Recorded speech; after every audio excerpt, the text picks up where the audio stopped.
Welcome to Unknown Worlds Videocast number 4. Today is Friday, August 15th, and I'm Charlie. Hey, Cory. How's it going? And we're here to tell you about the automated siege cannon, otherwise known as, well, sieges in S1. So these are just the brainstorming ones to start with. The first one here, you can see this was the first of the brainstorming phase here. I tried with wheels, little motorcycle-y. For gameplay purposes, we want the cannon to be able to move and then stop and fire. We felt that when this one would like stop, it looks like it would just like, fall over. So like I mean, I had like worked in some stabilizers that would pop down, but even so, it's still kickstand. I think if we had a kickstand, it would just feel like really rinky-dink. Yeah. It looks like it's meant to go really fast, and like you said, it looks unstable. And the last thing we want is like really fast mobile siege cannons, because then it would be totally ridiculous to have them flying around the map real fast and blowing up everything. So, but I do like the elegance of it and the simplicity of it.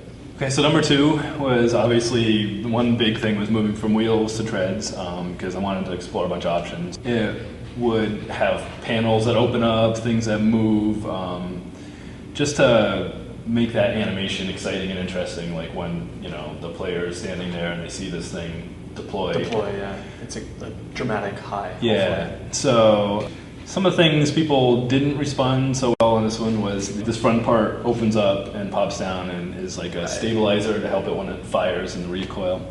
But I think some people thought it was pretty dorky. Ski-doo. So yeah, but what I do like, besides the dorky ski, I don't know, just the overall shape, and it just looks like it packs a punch, I guess. One advantage of this design from the programming side is that it can actually would be able to like spin in place. So like when it turns, it would just rotate. So with this one, it's kind of I was thinking of even like the skulk a little bit. This profile looks kind of similar. I just didn't want it to be, you know, just treads with a gun on top. They actually have some of these automated gun robot things that I think they've got some even in Iraq that they were trying out, and they're pretty much just like it's like treads, and then they take like an actual gun and just like jam like it on a soldier's gun and like weld it on top. So I mean, you know, they have some interesting things going on. I mean, I looked at a lot of those for reference, but in the end, it just doesn't have kind of the visual pizzazz, I guess, that we want to get from this. So pizzazz, the fifth pillar. The fifth pillar, yeah. One thing that we all love, though, is really small, is this little socket on here, which seems like such a little detail, but like the idea that the TSA would like personalize their siege cannons was really appealing to us. This was, again, another version with 4 treads now, and one of the things I liked about this design was deployment.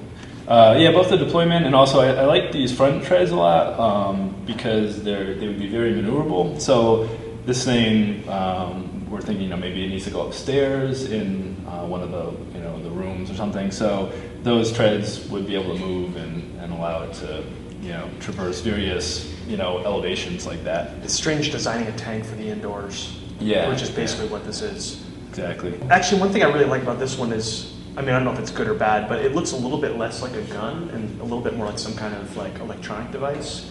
And I think this started the path to the final concept piece, right. Which is that it's really not a ballistic weapon. It's not shooting bullets. It's not shooting like any projectiles at all. It's an electronic weapon, or it's like magnetic or nuclear energy-based, something that's like different than a regular gun.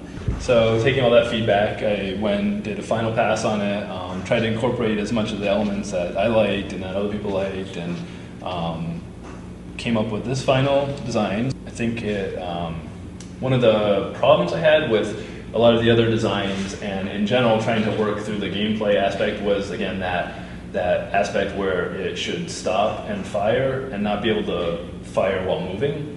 So with some of these other designs, the gun was kind of big and armored up, and it didn't really have a reason why it would need to stop and fire. Why does it need to transform? Yeah, why does it need to transform? You know, so I mean, it's cool to transform, but at the same time, like, why would they build something that's that complicated? Right. So this one I think makes a little more sense because it has, when you see the weapon inside, it's this sort of, it looks kind of like this a new experimental energy base, you know, weapon that they've just designed is really powerful. It can do crazy stuff, but see all at the these, same like, time, it's you see all the exposed workings of it. It's very delicate. Yeah, there's like no case on the outside of it. Like wires and There's cables, like sensitive wires and like maybe even like liquid going between like the barrel and some other part of the right. thing. It's large enough that it feels like it's a massive cannon. It's going to do a lot of damage. Yeah. But at the same time, it's not too huge. You can have several of these moving through a hallway without too many problems. Maybe players will be able to jump on top of it and go along for the ride. Just fun little things like that